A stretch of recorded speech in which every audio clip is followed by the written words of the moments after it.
records, I'm not the Director General. I don't want to lose my job. But the good thing is I was sent by the Director General to deliver her speech. So Director General is Dr. Audrey Smoke-Amwa. So we'll take the speech from her.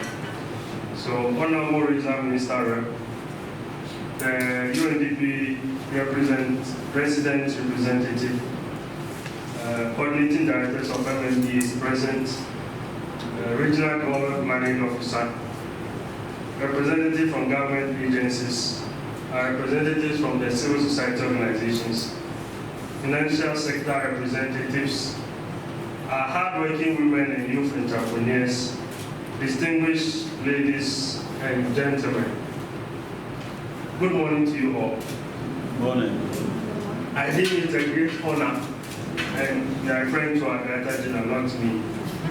I think it's a great honor and privilege to address you this morning at the opening of this regional forum. A strategic and timely intervention aimed at connecting local government authorities with private sector actors, civil society organizations, development partners, financial institutions in the northern region. On behalf of the National Development Planning Commission, I thank each and every one of you for your presence and participation. Your commitment to this process is a clear indication that we all understand a fundamental truth.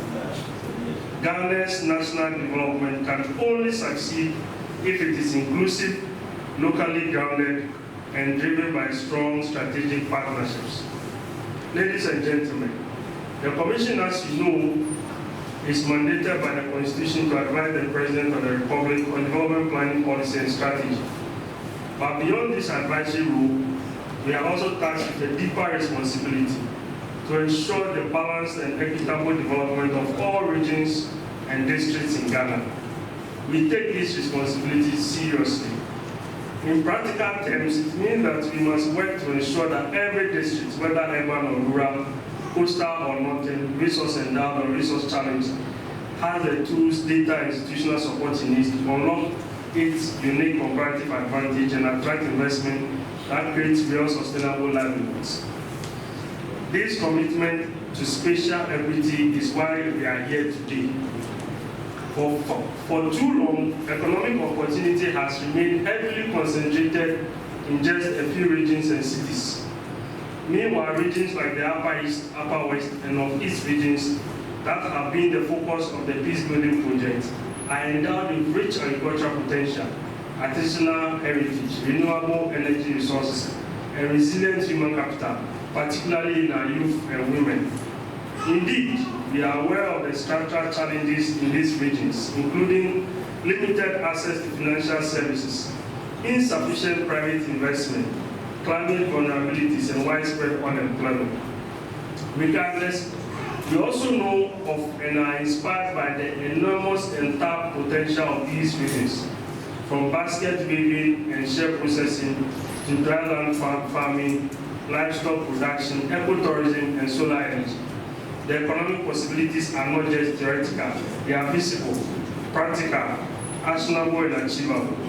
And I dare say that the gap between potential and prosperity is not a lack of vision, but rather a lack of investment, coordination, and forward-thinking local leadership. Ladies and gentlemen, in partnership with the United Nations Development Programme and under the Peace Building Fund, we are taking proactive steps to close this gap. Together, we developed and rolled out an investment toolkit, a step-by-step guide, to help district assemblies to, among other things, achieve the following. 1. Assess investment readiness.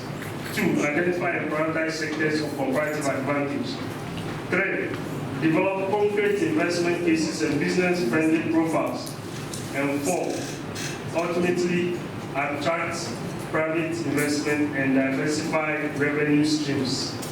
8 of the pilot districts, namely Bunkpurugu West, Bongo, Garu, Chereponi, Bunkpurugu-Nakpanduri, Yuntoo-Nasuan and West, and Sisala West, have already used this toolkit to craft localized investment strategies. These strategies are not just documents, They are expressions of intent and blueprint for real transformation. No matter how well designed strategies, without implementation, partnerships remain theoretical. As we dream it, we plan it. Mr. Chairman, let me say that with these investment strategies, we are seeking to promote a new development mindset, one where district assemblies do not see themselves merely as administrators of decentralized functions, but as entrepreneurial development leaders, driving economic growth and attracting investment to their jurisdictions. This requires a cultural shift in local governance, away from a compliance-oriented model and towards a performance-driven, opportunity-seeking model of leadership. This shift begins by understanding and leveraging each district's comparative advantage. To our friends in the private sector, the next wave of opportunity lies in regions that have not yet been saturated, and these three regions offer first-mover advantages, abundant resources, and increasingly business-ready local authorities. To our local government authorities, you must now be seen not only as public administrators, but as chief investment officers of your districts.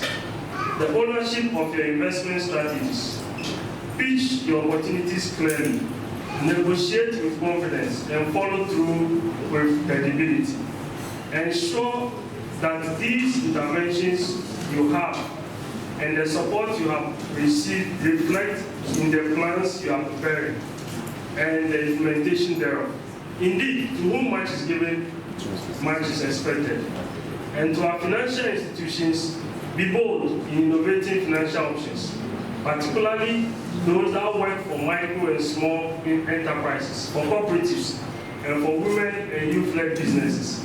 Support savings and loan schemes, upgrade investment, blended finance models, anything that helps reduce the barriers to accessing capital in these areas.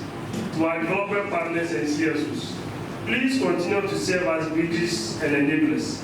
Help us to maintain equity, accountability, and sustainability in our development process. Support us to serve the underserved and unserved.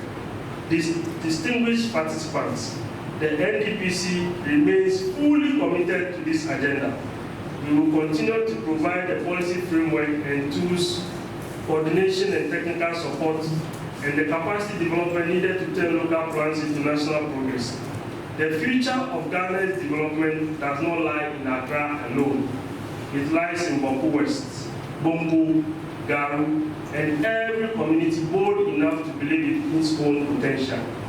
Let us work together across purpose, across mandates, and across regions to transform potential into prosperity and to build a Ghana where no district is left behind in accordance with the Sustainable Development Goals.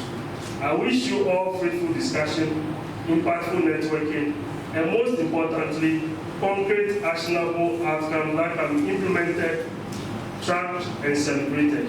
I cannot end without thanking UNDP for this partnership. Government business is big, and we are grateful you are always ready to receive us. When we knock on your doors, kindly respond. Special appreciation to Regional Coordinating Council for coordinating role they have played in this project, for always working on behalf of the Commission. We cannot thank you enough. Thank you, and may God bless our homeland Ghana and make her great and strong.